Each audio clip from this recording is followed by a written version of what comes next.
Hey everyone, happy Vlogmas day 15. This is going to be a quick get ready with me to go see Nico. First, I moisturize my lips and my face. The Peach and Lily Glass Skin Serum is probably my all-time holy grail item. I will repurchase this any day, anytime. I also use the Peach and Lily moisturizer on my skin. Then I do my lashes, which if you haven't seen my lash cluster tutorial, I will link it down below. So I go ahead and do that. I am using a different brand from Amazon this time. This one has more spikies towards the middle, so I didn't show that whole process just because, like I said, I have a whole tutorial on it. Alright, so after my lashes, I work on my base. I use the House Labs concealer and I do let it set for a minute or two before going in with my damp sponge to blend it out. And I don't use a lot of it. I'm really just trying to even out some redness and some of the sunspots that I've developed from not wearing sunscreen. So please remember to wear your sunscreen, y'all. LOL at me not putting on sunscreen for this tutorial. I promise I'm getting better.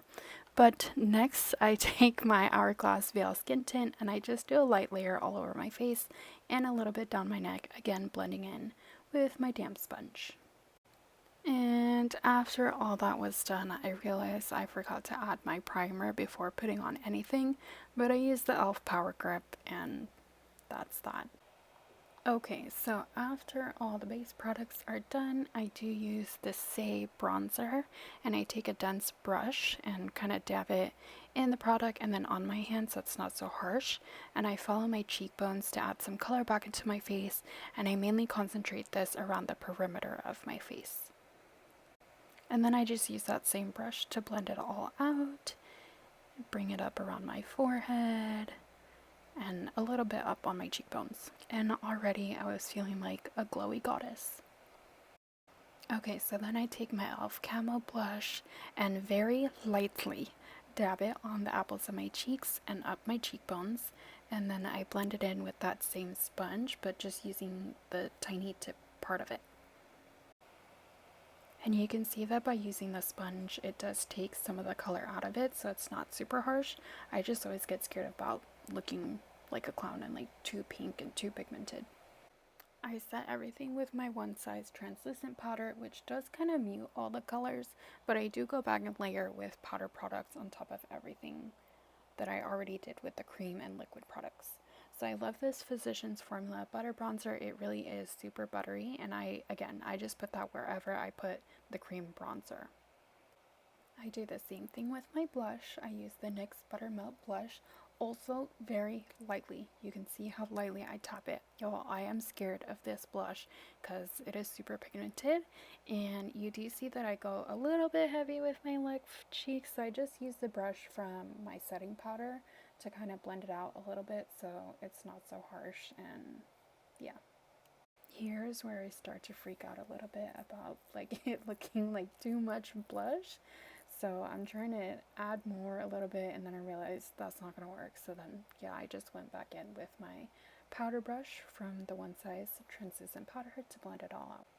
Then I take my Becca Moonstone highlighter, which I guess they don't make anymore like directly from the Becca brand. I think they make it from the Smashbox brand, so you can pry this original from my cold dead hands, and I like to use that at the tops of my cheekbones and around my brow bone. For my lips, I'm using the Charlotte Tilbury Lip Cheat Liner, and then I don't know what the lip gloss is called, but those two products came in a little set, and the shades are a little bit paler than what I like, but I'm not going to waste it, so I'm just going to use it up. The lip gloss applicator is this cute little heart thingy, so you can see it like goes on very nude, very pale. But I think later in the video, the farther I get away from the light, it looks more natural. And then for my brows, I use the Benefit Brow Pencil, which you can also pry from my cold dead hands. This thing lasts me forever, and I feel like the dupes that are out there that people say are dupes don't really compare, and I find myself just repurchasing this brow pencil instead.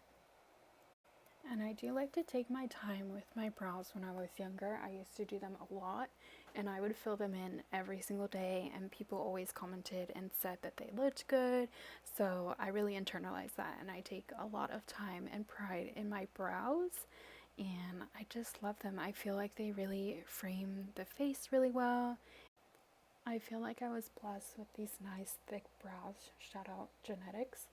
So, like I said, I really do take pride in my brows. I like to get them done. They just make me feel really good as a person when they're waxed, they're filled in, and they look sharp and clean and beautiful. Like, just look at the difference. You see? And to bring it all together, I use the Milani Make It Last setting spray, and that's it for makeup. I don't really do my makeup that often, but I wanted to be cute for my fiance, and I felt like I was looking cute after this. So that's the finished look. Cute, cute. You can see my lips kind of look better. And then I decided to straighten my hair because it was in a clip, so it's kind of like wavy but not evenly wavy. So I use the bedhead heat protectant spray and then I brush it out, and I use this random Remington straightener that I've had forever to straighten my hair, and I felt like Sammy from Jersey Shore and how Polly one time was like, why is she straightening her hair when it's already straight? But I feel like it does make a difference. Like, once I'm done with this, look how much better it looks on the side that I straighten versus the side that I didn't straighten. And I do like to do a side part. I know that's not like in right now, but I use the Miele rice water split end therapy when it all is said and done to prevent breakage, and that's it. So thanks for watching. Bye.